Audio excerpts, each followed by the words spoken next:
Tout commence avec l'avènement de la domination d'Internet. Au début de l'utilisation de la fonctionnalité, Internet était largement relégué à la recherche scientifique, aux projets militaro-industriels et aux protections de la sécurité pendant la guerre froide. Mais au début des années 1980, quelque chose a changé.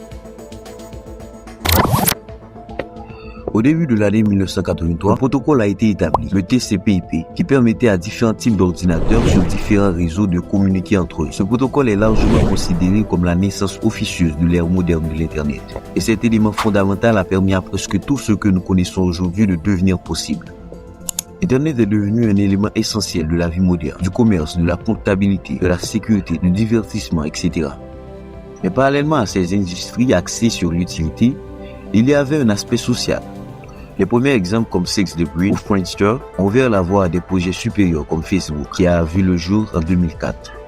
En 2021, on estimait à 4,6 milliards le nombre d'internautes sur la planète Terre, dont 4,1 milliards utilisaient les médias sociaux. D'autres statistiques décrivaient les habitudes des utilisateurs, comme la révélation stupéfiante que les utilisateurs qui participaient à des plateformes de médias sociaux utilisaient en moyenne plus de 6 options différentes de leur vie quotidienne. La durée moyenne d'utilisation quotidienne est de plus de 2 heures.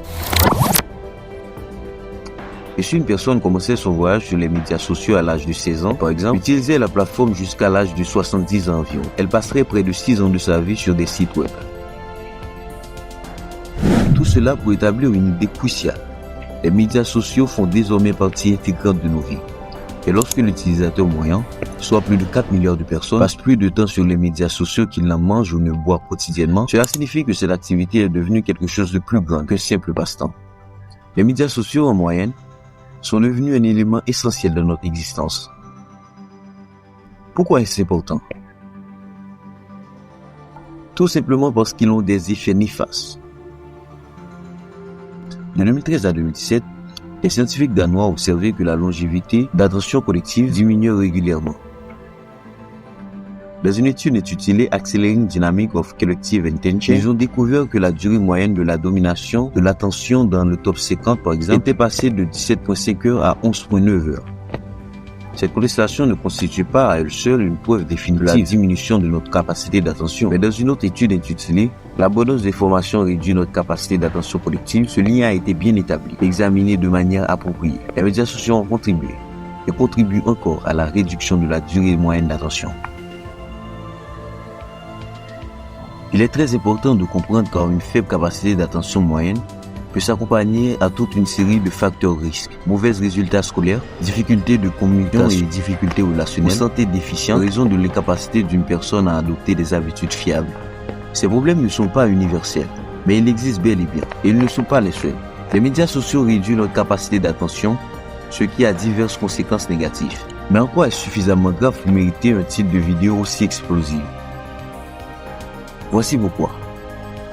En 2021, l'université Curtin a publié une étude indiquant que les personnes ayant une courte durée d'attention courent un risque nettement plus élevé de détresse psychologique et de problèmes de santé mentale connexes en raison d'une forte utilisation des médias sociaux. Cette recherche a approfondi l'idée que le contrôle de l'attention a un impact sur la résistance de la publicité. Entre autres, pour ne citer qu'un exemple, et a mis en évidence le fait que les personnes ayant une capacité d'attention réduite étaient susceptibles d'être davantage manipulées sur le plan émotionnel, d'avoir des idéaux inatteignables et d'exacerber leurs sentiments de dépression ou d'anxiété à raison du contenu qu'elles regardent. Toutefois, il s'agit d'une conception plus large qui dépasse le cadre de TikTok. Alors pourquoi se concentrer principalement sur cette application? Au moins pour cette vidéo, la meilleure explication est que TikTok a une capacité remarquable à influencer le comportement des jeunes. En juin 2021, des recherches ont commencé à être menées sur la manière dont les tics, c'est-à-dire les tics faciaux comportementaux, se propageaient sur la plateforme. Quelques mois plus tard, des recherches médicaux ont commencé à être menées, indiquant qu'il y avait eu une augmentation spectaculaire du comportement physique, semblable à des tics. Chez les jeunes femmes pendant la pandémie de Covid, cette augmentation spectaculaire coïncide directement à une tendance virale sur TikTok, où les utilisateurs affichent leurs tics comportementaux dans des situations quotidiennes. Il est prouvé que TikTok est capable d'influencer le comportement des jeunes de manière significative. Dans la majorité des vidéos qu'on trouve sur Internet qui parlent de TikTok, ses créateurs se concentrent sur les escroqueries, les tendances dégoûtantes, même la prédation des enfants. Mais je me suis rendu compte que le problème réel est beaucoup plus vaste. La fonctionnalité de TikTok est conçue pour une digestion rapide. Les vidéos sont courtes, entre 15 et 60 secondes. Mais les utilisateurs ont tendance à ne regarder qu'un segment beaucoup plus petit de ce format déjà condensé. L'application suscite un engagement considérable et les utilisateurs passent en moyenne plus de 80 minutes au moins par jour sur cette seule plateforme. Dès le début, il était commercialisé auprès des enfants. Les fondateurs ont compris leur principal groupe démographique et l'ont ciblé de manière très efficace. Plus récemment, TikTok a même fait l'objet d'une action en justice généralisée en Europe, en raison de ses initiatives cachées visant à cibler les mineurs sur la plateforme pour divers défis et publicités.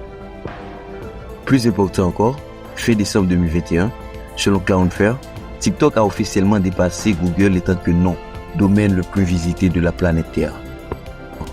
Du point de vue conceptuel, c'est alarmant, car Google, en maintenant sa domination pendant une période prolongée, est un portail vers presque tous les sites web populaires existants. Pourtant, TikTok, en tant que nom de domaine, a même dépassé en popularité l'utilité de trouver d'autres contenus par l'intermédiaire d'un moteur de recherche. Sans parler de l'existence de Google Maps, de Google Photos, du courriel électronique, des activités, etc., qui sont tous pris en compte dans ce calcul. TikTok compte plus de 2 milliards d'utilisateurs. Son trafic principal mais il est présent dans le monde entier et son empreinte s'accroît rapidement. Le contenu de courte durée semble avoir un impact direct sur la durée d'attention. L'application s'adresse à une population jeune depuis le premier jour. Elle a délibérément avec succès influencé le comportement, les comportements physiques, à plus d'une occasion, jusqu'à des troubles de mouvement tels que des tics comportementaux. Une durée d'attention plus courte augmente le risque relatif pour les utilisateurs des médias sociaux, ce qui est significatif, n'est-ce pas? Et comprenez-moi bien que TikTok diminue simultanément la durée d'attention d'une personne et sert de plateforme à des facteurs risques liés aux médias sociaux. Une durée d'attention réduite peuvent être exprimés et réalisés. TikTok exacerbe le problème et le résout en même temps dans une boucle fermée. Et le temps moyen que les jeunes passent sur la plateforme augmente rapidement chaque jour, détournant même Google étant que site web le plus populaire de la planète. TikTok est devenu l'épicentre de tendances provocatrices. Vous vous souvenez que l'entreprise sur le feu des critiques en Europe, d'un point de vue juridique, pour sa publicité ciblée sur les enfants et les défis à relever? Oui, je parle de ces défis. Récemment, des menaces de violence ont même été proférées aux États-Unis. La tendance a commencé par un appel aux enfants à ne pas aller à l'école à la mi-décembre parce qu'il pouvait s'y passer quelque chose. Puis elle a évolué pour inclure des menaces de bombes, déclenchant une véritable intervention de la police dans tout le pays, ce qui équivaut à une persuasion légitime. Les tendances TikTok et les défis d'activité ont inclus des choses comme les défis du blackout, où les enfants devaient retenir leur souffle jusqu'à ce qu'ils s'évanouissent. Il y a eu le défi des centimes, où les enfants devaient pousser des centimes derrière les chargeurs de téléphone partiellement branchés, ce qui peut avoir de nombreux résultats dangereux. Ou même le défi de la lime à dents, où des vidéos sont devenues virales montrant des enfants se limant eux-mêmes leurs dents et causant des dommages permanents. Plus que toute autre plateforme de médias sociaux, TikTok est capable de modifier les comportements. En même temps, elle réduit la durée d'attention et déclenche les dangers intrinsèques des médias sociaux pour ceux qui ont des problèmes de contrôle de l'attention. Ce qui est en fait un guichet unique pour presque toutes les choses qui ne devraient pas se produire en ligne pour une centaine de millions d'enfants. En fait, selon les chiffres les plus récents que j'ai pu trouver, l'utilisateur de TikTok contient principalement plus de 600 millions d'enfants, dont 63% d'adolescents américains âgés de 12 à 17 ans, qui utilisent activement la plateforme. Tout cela ne tient pas compte d'autres problèmes fondamentaux de l'application, comme un environnement non réglé et hautement sexualisé, qui récompense des comportements que tout bon parent condamnerait à juste titre. Mais, plutôt que de parler des détails particuliers cette fois-ci, je me concentre sur les dangers les plus intrinsèques de ces plateformes. En fait, TikTok est devenu l'environnement numérique le plus populaire au monde.